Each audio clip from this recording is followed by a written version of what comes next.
In this video, I'm going to show you how to replace the hood support struts on this Ford Excursion. This is what holds your hood up. There's one on each side. Let's get started. Support the hood with something or have an assistant help you out because the hood cannot stay open with just one strut.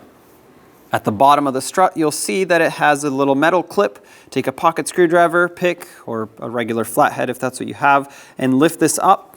This will allow you to pull up on the support. You can remove it off the stud, then remove your tool. At the other end, you're going to want to do the same thing. Lift up on this tab, remove the support, and there it is. Install the new support. Make sure that the mount is still good. Sometimes they rust out. All you have to do for this is just snap it on. Of course, make sure you have it oriented the right way, so don't put it on backwards. On the lower end, you might have to raise the hood a little bit to get this to line up. Press it on. Make sure it's snapped in all the way. Then you can let go of the hood. With both sides replaced, remove your support. When only the best will do, demand TRQ. The only company that lets you view before you do.